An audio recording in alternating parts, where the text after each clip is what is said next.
সকলকে আরও একবার আমার চ্যানেলে স্বাগত জানিয়ে আজকের ব্লগটা শুরু করছি। Good morning, welcome to my channel, welcome to my blog. আশা করছি তোমরা সবাই খুব ভালো আছো, সুস্থ আছো, জাস্ট ফাটাফাটি আছো। আমি খুব ভালো আছি। আকাশটা খুব একটা ভালো নেই, আকাশটা কিন্তু একটু মেঘলা মেঘলা করে আছে। তো যাই হোক, আমি এখন সকাল সকাল উঠে গেছি রান্না বান্নাতে। আজকে ছেলের প্লুটোতে নববর্ষ সেলিব্রেশন, তো ওখানে ওকে যেতে হবে। যদিও আমার যে ছুটি, স্টিল ও দুপুরবেলাটা ওখানেই থাকবে। তো যার জন্য ওর মাংস তো আছে, সেটাকে তুলে দেবো, বেড়ে দেবো। এর ছাড়া আমি একটু আলু আর গাজর ভাজা করছি, ওটা দেবো। আর ভাত দেবো। ভাতটা আমার হয়ে গেল। পুরো ভাতটা একসাথে করিনি, দুপুরবেলার মতো আমার আর ছেলের ভাতটাই এখন করেছি। রাতের ভাত আবার রাতে করবো। তো আজকে যেটা করব সেটা হচ্ছে একটু পটল দিয়ে আলু দিয়ে একটু পটল দিয়ে একটু মাখা মাখা করবো। একটু কাঁচকলার কোপ্তা করার ইচ্ছা আছে। আলু গাজর ভাজা তো ভাজছি, সেটা তো থাকবেই। এছাড়া আমি একটু চিংড়ি মাছের বাটা করব, চিংড়ি মাছ ভর্তা যেটাকে বলে সেটা করব। আর আমার দই রুই আছে।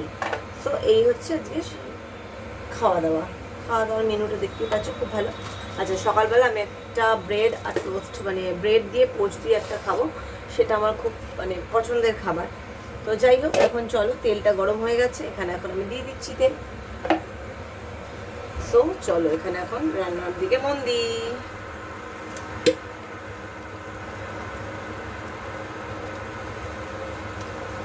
তো দিয়ে দিলাম তেলটুকু। তো দেখতেই পাচ্ছ, তেলটা দিয়ে দেওয়ার পরে আমি যেটা করব সেটা হচ্ছে, আচ্ছা, কাঁচকলা কোপ্তা করবো, যে তার জন্য আমাকে একটু কাঁচকলা, একটু 2-4টে টুকরো কাঁচকলা আছে, সেটাকে একটু সেদ্ধ করে নিতে হবে। তো বাই দিস টাইম এটা হোক, ততক্ষণে আমি একটু কালো জিরে নেব। কালো জিরেটা নেব একটু ফোড়নের জন্য। 2-4টে দানা দেবো কিন্তু, ঠিক আছে? এই যে 2-4টে দানা দিলাম। এরপরে আমি যেটা দেব সেটা হচ্ছে, এই আমি আলু কাঁচকলাটা সত্যি কথা বলতে কি আমি একটুখানি ভাপিয়ে নিয়েছি। ভাপিয়ে বলতে প্রেশারে নয়, একটু গরম জলে করে নিয়েছি, যাতে বেশি তেল না লাগে আর ভাজতে তাড়াতাড়ি হয়। দেখতেই পাচ্ছ সুন্দর। এখানে একটু আমি হলুদ দেব, এখানে একটু হলুদ দেওয়ার আছে।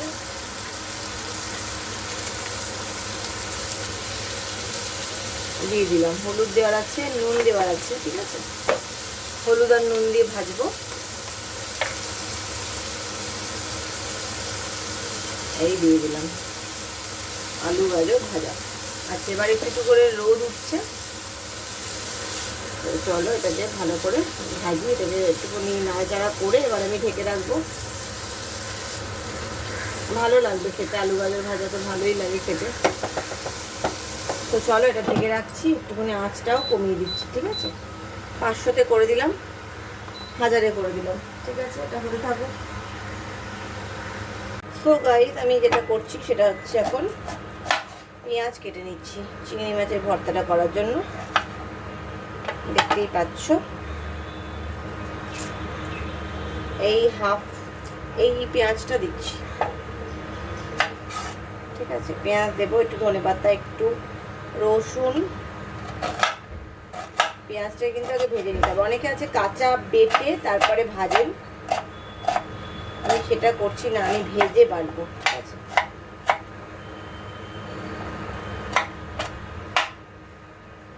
দেখতেই পাচ্ছ, এই আমার হয়ে গেল পেঁয়াজটা কাটা। তার সাথে অনেকগুলো রসুনের কোয়া নিয়েছি। সবই এমনি আগে ভেজে নেব, তারপর তো বেটে নেব, অসুবিধা নেই। তো এই হচ্ছে,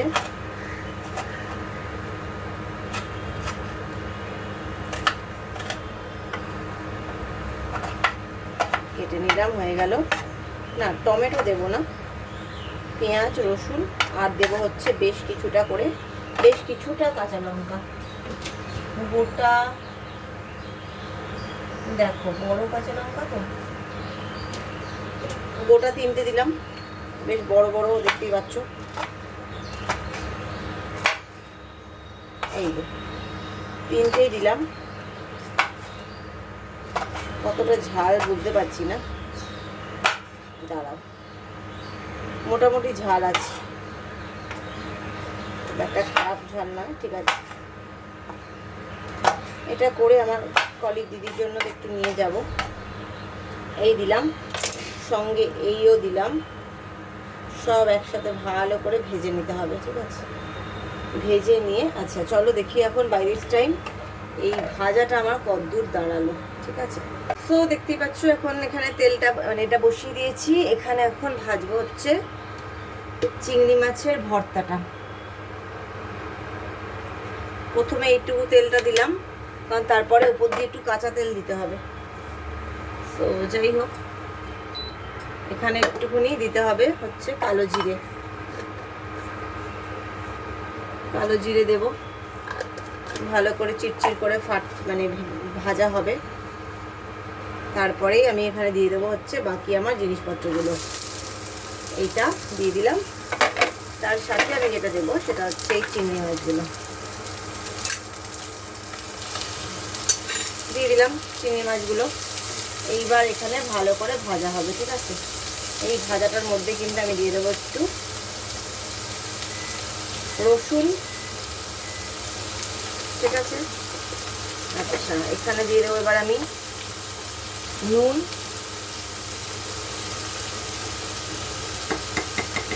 নুনও দিয়ে দিলাম। এটা তো জল পড়বে না, এটা এমনি ভাজা হবে। এটা দিচ্ছি, এটা দিলাম, দেখতে পাচ্ছ ভালো করে ভাজা হবে। তার সাথে আমি এখানে দিয়ে দেবো হচ্ছে একটু লঙ্কা গুঁড়ো। এই লঙ্কা গুঁড়োটা দিলাম। দেখো দেখতে পাচ্ছ ভালো করে ভাজা হচ্ছে। এটা তোমার এমনি শুধু খেতেও ভালো লাগবে, কিন্তু আমি শুধু খাবো না। আচ্ছা এতে এবার আমি যেটা দেব সেটা হচ্ছে রেড কালার।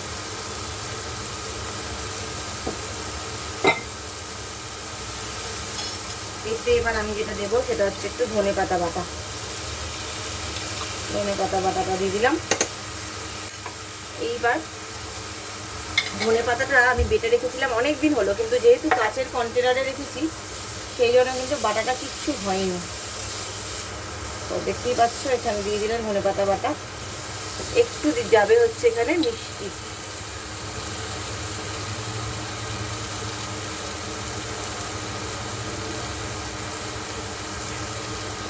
তো দেখো বেটে নেওয়ার পরে ভর্তাটা এরকম দেখতে হয়েছে, খেয়ে জানাবো কেমন হলো। সো গাইস দেখো আমি এখানে কি করে ফেলেছি। এই আমার 4টে কোপ্তা রেডি হয়ে গেছে। আমার একদমই অল্প আমার মানে কাঁচকলাটা ছিল, তাই জন্য 4টের বেশি আর হয়নি। সো এই 4টে দিয়েই করে ফেলবো। আগে একটুখানি ভেজে রাখছি, আজকে এবেলা করবো না, রাত্রিবেলা করবো। সো রাত্রিবেলার জন্য করবো, তাই জন্য এখানে একটুখানি তেলটা দিয়ে, এখানে কিন্তু বেশি তেল লাগবে না, জাস্ট অল্প অল্প তেল দিয়ে জাস্ট সতে করে দেবো। তো দেখতেই পাচ্ছ এখানে তেলটা গরম হয়ে গেলেই আমি দিয়ে দেবো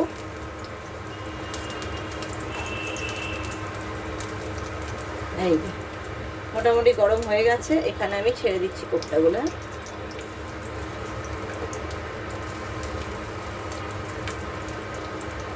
তো এই হ্যাঁ হয়েছে। তো এই ছেড়ে দিলাম কোপ্তাগুলো। এবার একটু আঁচটা কমিয়ে দেব, আঁচটা কমিয়ে দিলাম। এটা হতে থাকুক, ততক্ষণে আমি ছেলেকে গাটা মুছিয়ে দিয়ে আসি। ছেলে তো দেখতেই পাচ্ছ এখানে আমার কোপ্তাটা ভাজা রেডি হয়ে গেছে। আর এখানে আমি এখন করছি হচ্ছে ডাবল ডিমের পোচ, যেটা আমার ব্রেকফাস্টের। মোটামুটি কালকে ডিম খেতে পারিনি, তাই আজকে ডাবল ডিম কষিয়ে তো নিতেই হবে না। সো চলো ডাবল ডিমটা নিয়ে নিচ্ছি। আর এখানে একটা ব্রেড সেঁকে নেব। তো চলো লেটস স্টার্ট। ব্রেড সেঁকে নেব বলতে ব্রেডের আমার অনেক ধার আছে, ধারগুলোই নিয়ে নেব ভাবছি। এখানে দেখো অনেক ধার ব্রেডের, দেখতেই পাচ্ছ। ব্রেডের এই ধারগুলোই আমি নিয়ে নেব। আবার এখানেও দুখানা পিস ব্রেডের ধার রয়েছে, তো সেগুলোকেও নিয়ে নেব একবারে। তো এই হচ্ছে ব্রেডের ধার। দাঁড়াও, তোমাদের সাথে সমস্ত রকম ধারগুলো আমি শেয়ার করছি, দাঁড়াও। কারণ কি এগুলো আবার আলাদা করে কবে খাবো, তো তাই জন্য এগুলো একসাথে সব দিয়ে দিলাম, এই ব্রেডের ধারগুলো। তো দেখতেই পাচ্ছ এইগুলোই হচ্ছে আমার ব্রেকফাস্ট আজকে। আর 2খানা পিস ব্রেড রইল, এই ব্রেডটা রেখে দিচ্ছি, ঠিক আছে। তো শেষ করার কথা কবে দেখি, খেতে হবে কবের মধ্যে সেটাও দেখতে পাচ্ছি না। ঠিক আছে, দেখে নিচ্ছি। সো গাইস, দেখে নাও বছরের শেষ দিনে আমি আজকে কি রান্না করছি। আমি রান্না করছি চিংড়ি মাছের ভর্তা, যার জন্য পেঁয়াজ কুচি, লঙ্কা কুচি, সঙ্গে চিংড়ি মাছ দিয়ে খুব ভালো করে নেড়ে টেড়ে নিয়ে ভালো করে ভাজা ভাজা করা অবধি ওয়েট করতে হবে। যখন ভালো করে ভাজা হয়ে যাবে তখন তার মধ্যে হলুদ গুঁড়ো, লঙ্কা গুঁড়ো, একটু স্বাদ মতো চিনি দিয়ে, নুন দিয়ে, একটু ধনেপাতা বাটাও দিয়েছি, ওটা অপশনাল, তোমরা চাইলে দিতেও পারো, নাও দিতে পারো। এই ভাজা ভাজা করে নিলাম, এরপরে বেটে নেওয়ার পালা। এবার বেটে নেওয়ার পরে দেখো রেডি হয়ে গেল আমার চিংড়ি মাছের ভর্তা। লোভনীয় না? গাইস, দেখতেই পাচ্ছ আমার স্নান টান করা হয়ে গেছে, একদম স্নান করে ক্রিম টিম মেখে নিয়েছি। সো চলো এবার আমি যাব হচ্ছে লাঞ্চ আনতে, আজকে আমারই লাঞ্চ। সো এখন প্রায় ধরো 2টো বাজে। এবার লাঞ্চটা আমি এবার সেরে নেব, সেরে নিয়ে তারপরে একটা ঘুম দেব। সো লাঞ্চের মেনুতে আজকে আমার কি আছে সেটা হচ্ছে ভাত আছে, বেগুন দিয়ে, পেঁয়াজ দিয়ে, সর্ষের তেল, কাঁচা লঙ্কা দিয়ে মাখা একটা আছে, আর হচ্ছে দই রুই, এই রয়েছে। তো আগে ভাতটা নিয়ে নিই, তারপর তোমাদের সাথে দেখাচ্ছি। সো দেখতেই পাচ্ছ আমার রয়েছে হচ্ছে ভাত, তার সাথে রয়েছে 2টো মাছ, এটা রয়েছে চিংড়ির ভর্তা, এটা হচ্ছে বেগুন সেদ্ধ দিয়ে পেঁয়াজ লঙ্কা দিয়ে মাখা, আর হচ্ছে 2টো লঙ্কা। এই হচ্ছে আমার আজকে লাঞ্চের মেনু। সো গাইস, এখন আমি বেরোলাম ছেলেকে ব্রুটো থেকে নিয়ে ওকে গানের ক্লাসে দেবো। তারপর আমার একটু মাংস আনার আছে, দেখা যাক আজকের বেলা যদি বসে মাংস ওখান থেকে নিয়ে নেব। তো যাই হোক, চলো ওই ছেলের গানের ক্লাসের ওখান দিয়ে সোজা গেলেই চিকেনের দোকান আছে, তো ভাবছি আজকে ওই দিকেই যাবো, দেখি কোন দিকে কি যাওয়া যায়। তো গাইস, এখন এই ছেলেকে নিয়ে নিয়েছি, ছেলেকে নিয়ে এখন যাচ্ছি ওর গানের ক্লাসে। তো ওকে দিয়ে দেবো, দিয়ে যেরকম বললাম চিকেনটা আনতে যাবো, বা কোথায় কোন দিকটা যাব সেটাই ভাবছি, ওইদিকে কাছাকাছিটাই যাবো। সো গাইস, আমি চিকেনটা নিলাম, চিকেন এখন 280 টাকা হয়ে গেছে, প্রচণ্ড দাম বেড়েছে চিকেনের। তো যাই হোক, কিছু করার নেই, নিতে তো হবেই। আমি 1 কেজি চিকেনে নিলাম, আর একটু মিষ্টি নিলাম, আর 2টো সিঙ্গাড়া নিলাম সন্ধ্যাবেলা মুড়ি দিয়ে খাওয়ার জন্য। খাই না একদমই সিঙ্গাড়া টিঙ্গাড়া, খাই না, তো আজকে ভাবলাম নিয়ে যাই। সো গাইজ, এখন আমি চলে এসেছি কিচেনে। খাওয়া দাওয়ার পর্ব হলো সন্ধ্যের টিফিন। সন্ধ্যের টিফিনে হচ্ছে একজন হচ্ছে মুড়ি সিঙ্গাড়া, একজন আবার চানাচুর মুড়ি, আমি খেলাম একটা সিঙ্গাড়া দিয়ে চা। তো যাই হোক, এখন আমি বসাবো হচ্ছে ভাতটা বসিয়ে দিচ্ছি। ভাতটা বসিয়ে দেবো, ভাতটা একটু পরে, মানে ভাতটা সবার শেষে করব। এখন একটু চালটা ধুয়ে একটুখানি ভিজিয়ে রাখছি, তারপরে আমি যেটা করব সেটা হচ্ছে ডাল মাখানি। ডাল মাখানি বলতে মুসুর ডাল কড়া আছে, এবার যে তলায় যে মুসুর ডালটা থিতিয়ে পড়েছে সেই ডালটা তুলে নেব, তুলে নিয়ে আমি ডাল মাখানি করবো, আর ওপরে ডালের জলটা দিয়ে ছেলে ভাত খাবে। তো যাই হোক, আর আমার তো অনেক কিছু আছেই। শোনো, চালেও হয়ে গেছিলো পিঁপড়ে, সেই চালটাকেও আমি রেখে দিয়েছিলাম ডিপ ফ্রিজে মায়ের কথা শুনে। তো যাই হোক, তো ডিপ ফ্রিজে রাখাতে চালের মধ্যে পিঁপড়েগুলো মরে পড়েছিল, এখন যেই জল দিলাম, জল দিয়ে পিঁপড়েগুলো ভেসে উঠেছে। তো ভেসে ওঠাতে আমার কোনো অসুবিধা হচ্ছে না, আমি সব ফেলে দিলাম। মানে ডিপ ফ্রিজে জিনিস রাখলে সত্যিই খুব ভালো থাকে, এটা আর কি আমিও এখন প্রমাণ পাই। আমি মোটামুটি ডিপ ফ্রিজে সবই রাখছি আর কি, সুজি থেকে শুরু করে, আমার চিয়া সিড থেকে শুরু করে, দেন কি বলবো, দেন আমার চাল, দেন ময়দা, আটা, সবই। তো যাই হোক, চলো এখন একটুখানি মশলাও করব। আমি ওই কি যেন কাঁচকলার কোফতাটা করব, আর করব হচ্ছে ডাল মাখানি, আর হচ্ছে সবার শেষে ভাত। তো চলো, কালকে সকালের জন্য একটুখানি, সকালের জন্য না, কালকে রাতের জন্য মাংসর ঝোল, আলু চোখা আর ভাত হবে। কালকে বুধবার আছে, পয়লা বৈশাখ, তো কালকে ওই হবে। তো সেই জন্য মাংসটা আমি কালকে করে রেখেই যাবো। সে রুটি খেলে রুটি, ভাত খেলে ভাত, ভাতটা এসে বসাবো, সুতরাং কোনো অসুবিধা নেই, যা খাবে কোনো চাপ নেই। তো যাই হোক, এবার আমি হাঁড়িটা এখানে বসিয়ে রাখলাম, মানে হাঁড়িটাতে জল দিয়ে ভিজিয়ে রাখলাম। তো এখানে আমি বেশ কিছুটা রসুন মানে জলে ভিজিয়ে রেখেছি। রসুনগুলো জলে ভিজিয়ে রাখলে আমি দেখেছি জিনিসগুলো বেশ ভালো হয়। আচ্ছা, তারপরে আমি যেটা করব সেটা হচ্ছে এবার এখানে হচ্ছে মশলা করে নেব। মশলা করার জন্য আমি দেখো যেটা করব সেটা হচ্ছে একটা টমেটো নেব। দাঁড়াও, টমেটোটা একটুখানি কেটে নিই। টমেটো নেব। টমেটো মোটামুটি সব ডাল মাখানি তো একই মশলা দেব। এই যে টমেটো দিয়ে দিলাম, আর ডাল মাখানিতে পেঁয়াজটা একটু ভেজে দেব। আমি টমেটোটা ইয়ে করে দিচ্ছি, ঠিক আছে। টমেটো আর দেবো হচ্ছে গোটা জিরে। গোটা জিরে দেব, জিরে জিরে এই হচ্ছে আমার গোটা জিরে। ডাল মাখানি ছেড়ে খাবে না, এই গোটা জিরে দিয়ে দিলাম। আর দেব হচ্ছে ধনে গুঁড়ো অল্প,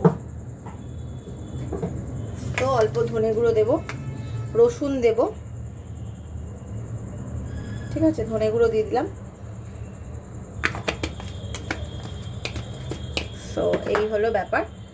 আর রসুনটা দিয়ে একদম পেস্ট করছি না, রসুনটা থাকুক, কারণ কি কোপ্তাতে আমি রসুন দিচ্ছি না। কোপ্তাতে আদা দেবো, একটুখানি আদা দেবো। আদাটাকে একটু ছুলে নিচ্ছি, আদাটাকে একটু ছুলে নিচ্ছি। দেখো অল্পই আদা দেবো, বেশি আদা নয়। আচ্ছা, এই দিয়ে দিলাম আদাটাকে একটুখানি কুচিয়ে, ঠিক আছে, দিয়ে দিলাম আদাটাকে। হ্যাঁ, এই আদা দিয়ে দিলাম।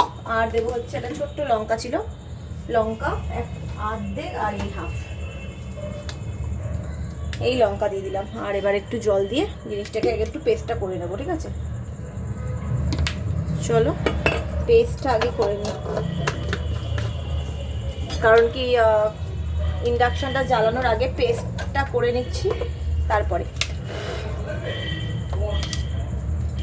তো এই যে এটা নিয়ে নিচ্ছি, এখানে পেস্টটা আমি একটু করে নিচ্ছি, ঠিক আছে। দেখতেই পাচ্ছ ভালো করে পেস্ট হচ্ছে। সো এই আমার পেস্ট রেডি হয়ে গেল, ঠিক আছে। এখানে যদি তোমরা চাও লাল লঙ্কা দিয়েও পেস্ট করতে পারো, অসুবিধা নেই। তো তাড়াতাড়ি গুছিয়ে নিয়েছি, কালকে একটুখানি ঝেড়েছিলাম রান্নাঘরটা, এর ভেতরে নাকি সব পড়েছিল, আর একটু পরিষ্কার করে নিই ছোটো এর ভিতরটা কি সমস্ত পড়েছে। যাই হোক, আমার এই মিনি মিক্সারটা হয়ে আমার যে কি সুবিধা হয়েছে দেখো, এত ভালো কিন্তু আগে হতো না। আগে ওপর দিয়ে ছেঁচড়ে সব কি সমস্ত বেরিয়ে যেত, খুব মুশকিল হতো এখন আগে। তো এখন সো দেখতেই পাচ্ছ, এখন আমি দিয়ে দিয়েছি কড়াইতে তেল। তারপরে যেটা হবে সেটা হচ্ছে আমার এই যে আলু ভাজা হবে, আলুটা ভাজবো। আচ্ছা, কোপ্তাটা দেখিয়ে দিই তোমাদেরকে। কোপ্তাটা অলরেডি ভেজে রাখা আছে, কোপ্তা। আচ্ছা, তারপরে যেটা হবে সেটা হচ্ছে ধনে, আচ্ছা, আর হচ্ছে লঙ্কা গুঁড়ো। মানে লঙ্কা গুঁড়ো বলতে শুকনো লঙ্কার গুঁড়ো নয়, এটা হচ্ছে কাশ্মীরি লঙ্কার গুঁড়ো, শুধু একটু লাল রঙটা হওয়ার জন্য, নাথিং এলস, কারণ ওই লঙ্কা আমরা খাই না। তো চলো এখন আলুগুলোকে দিয়ে দিলাম, আলুগুলোকে দিয়ে একটুখানি ভেজে নেব। আলুগুলোকে দিয়ে দিলাম, আলুগুলোকে দিয়ে একটু ভেজে নেবো। আদা জিরে বাটা দিয়ে হচ্ছে, জিনিসটা খেতে খুব ভালোই লাগবে, কোনো অসুবিধা নেই। তো বাই দিস টাইম এটা একটু ভাজা হোক, তখন আমি এটা পাশে রাখলাম। তো চলো ডালটাকে আমি আগে একটু গতি করি। তো চলো দেখি, আলুগুলো এই মোটামুটি ভাজা হচ্ছে। আলুগুলো কিন্তু আমি মোটামুটি বড় আঁচেই ভাজছি, কারণ আলুগুলো অলরেডি সেদ্ধ করা। তো আচ্ছা, এই হচ্ছে ডালটার আমি থকথকে ব্যাপারটা থেকে তুলে রাখলাম। এই থকথকেটা দিয়েই করব। বাই দিস টাইম আমি একটুখানি পেঁয়াজ কেটে নিচ্ছি, দেখতেই পাচ্ছ।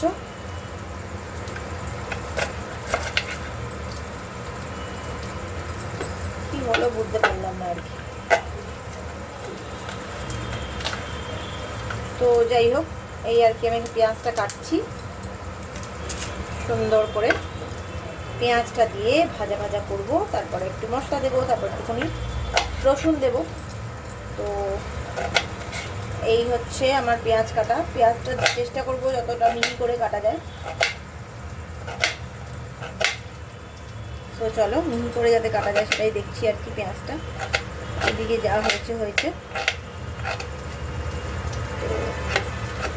বেশি পেঁয়াজ দেবো না, কারণ অল্প ডাল, একজনের মতোই ডাল হবে। তো এই এই হয়ে গেল পেঁয়াজ কাটা ডান। এই পেঁয়াজ কেটে নিলাম। এইবার হচ্ছে এই যে দেখতেই পাচ্ছ আমি রসুনটাও কেটে নিচ্ছি। রসুনটা যেহেতু আমি জলে ভিজিয়ে রেখেছি তাই জন্য খুব সুন্দর হয়ে গেছে রসুনটাতে। রসুনটা ছাড়াতে আর কোনো রকম বেগ পেতে হচ্ছে না। 3টে কোয়া রসুন দিলাম, ঠিক আছে। আর মোটামুটি এখানে সব হয়ে গেছে। এখানে এটা আলুটা ভাজা হয়ে গেছে। এইবার আমি দেবো হচ্ছে মশলাটা, ঠিক আছে। মশলাটা এবার আমি দেবো এখানে। এই যে খুলে ফেললাম। খুলে ফেলার পরে মশলাটা এবার আমি দেবো। এই দিয়ে দিলাম, ঠিক আছে। এইবার এখানে যতক্ষণ না তেলটা ছাড়ছে ততক্ষণ মোটামুটি রান্নাটা কষতে হবে, ঠিক আছে। এবার এখানে দেবো হচ্ছে একটু হলুদ। হলুদ দিয়ে দিলাম, ঠিক আছে। হলুদটা দিয়ে দিচ্ছি, দেখতেই পাচ্ছ। এই ভালো করে কষতে হবে। এরপরে দেবো হচ্ছে আমি নুনটা দিচ্ছি। নুন দিয়ে দিলাম, ঠিক আছে। নুন দিলাম আর দেবো হচ্ছে একটুখানি মিষ্টি। এটা একদম আমার শেষের পথে চলে গেছে। এখানে আছে কিনা সেটাও বুঝতে পারছি না। এটা আর খোলা যাবে না, সুতরাং মিষ্টিটা আমাকে এখন অন্য উপায়ে দিতে হবে। অল্প একটুখানি মিষ্টি দিতে হবে। সো চলো একটা মিষ্টির 1 কুচি দেব।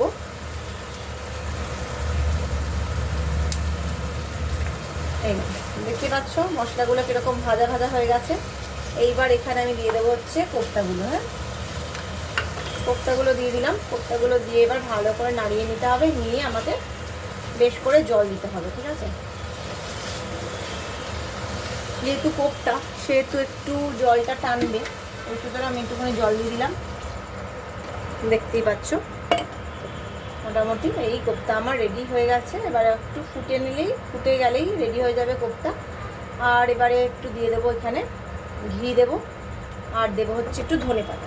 ঘি আর ধনেপাতা দেবো, নিয়ে আসছি। দেখতেই পাচ্ছ এবারে আমার মোটামুটি এটা রেডি হয়ে গেছে। আর একটু ঝোলটা শুকালেই দেখো একটুখানি এগুলো একটু কোপ্তাগুলোকে একটু একটু উল্টে উল্টে দিচ্ছি। কি হলো? যাচ্ছি, দাঁড়াও। এগুলো একটুখানি আলুটাকে একটুখানি ঘেটে দিচ্ছি একটা আলুকে, তাহলে একটুখানি ঝোলটাকে একটুখানি ঘন হবে। তো যাই হোক, এই হচ্ছে আমার কোপ্তা রেডি হয়ে গেছে। যাচ্ছি, ওয়েট। এইবার এটাকে নামাবো, ঠিক আছে।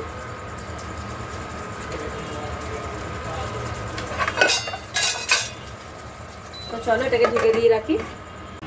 সো গাইস এখন দেখে নাও, এখন আমি করবো এখানে ডাল মাখানি। ডাল মাখানির জন্য মোটামুটি আমার এখানে একটু পেঁয়াজ, আদা, রসুন, আদা টমেটোর পেস্টটা রয়েছে।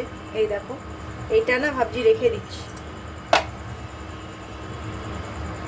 এটা আজকে আর এখন আর এটা লাগবে না। এটা এখন রেখে দিলাম। কালকে তো চিকেন করব, চিকেনে কালকে লাগিয়ে দেবো। তো যাই হোক, চলো এখানে এবার তেল দেবো। তেল দিয়ে এখন ডাল মাখানিটা আমি করে নিচ্ছি। ডাল মাখানির জন্য করতে গেলে আমার যেটা লাগবে সেটা হচ্ছে, আর এটা রাখবে একটুখানি রসুন দেবো থেতো করে ডাল মাখানিতে। একটু রসুন থেতো করে দিচ্ছি। এই যে একটু রসুন দিলাম থেতো করে।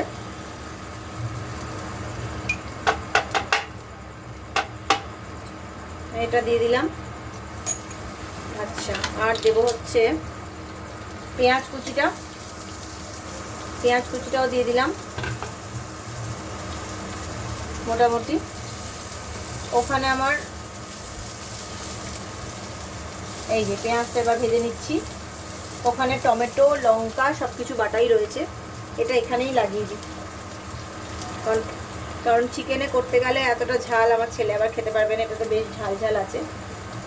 তো যাই হোক, এটাকে ভেজে নিচ্ছি। ভেজে নেওয়ার পরে এই মশলাটা দিয়ে দেবো। মশলাটা দিয়ে ডাল দিয়ে সুন্দর করে পোস্ট করে নেব। তারপরে একটু ধনে পাতা দিতে হবে মনে করে। তো দেখতেই পাচ্ছ এটা হচ্ছে, এটা হোক ততক্ষণ আমি একটুখানি এখানে হলুদ গুঁড়ো দিয়ে দেবো। হলুদ গুঁড়ো দিলাম, আর একটু ডাল মাখানিতে একটু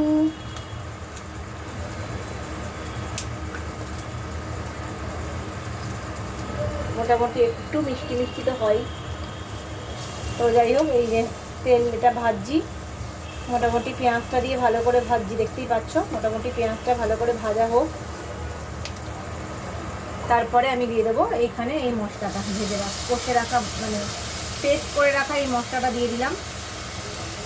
এইবার ভালো করে ভাজতে হবে। এবার এখান থেকে তেল ছেড়ে এলে তবে গিয়ে বাদ বাকি মানে ডালটা দেবো, তবে দেখতেই পাচ্ছ এটা ভালো করে একটু ভাজা হয়ে যাবে। তো গাইস, আজকে আমি করছি ডিনার। এখন ডিনার করতে করতে আজকে ব্লগটাকে এখানে শেষ করব। আর সন্ধ্যা থেকে ছেলের পড়াশোনাও হয়েছে মোটামুটি, আমার একটু টুকটাক রান্নাবান্নাও হয়েছে, যেগুলো তোমরা দেখলে। আর এখন আমি খেয়ে নেবো আমার ডিনারটা। তো যাই হোক, কালকে পয়লা বৈশাখ, আমাদের সবাইকে আগাম শুভ নববর্ষের অনেক অনেক শুভেচ্ছা জানাচ্ছি। কালকে আবার জানাবো। তো তোমরা সবাই খুব ভালো থেকো, সুস্থ থেকো। আর কালকে যাব হচ্ছে আমি শ্বশুরবাড়ি, তো সেখান থেকে ব্লগটা আবার শুরু করব। তো চলো, আজকের মতো শেষ করছি। তোমরা সবাই খুব ভালো থেকো, টেক কেয়ার, শুভরাত্রি।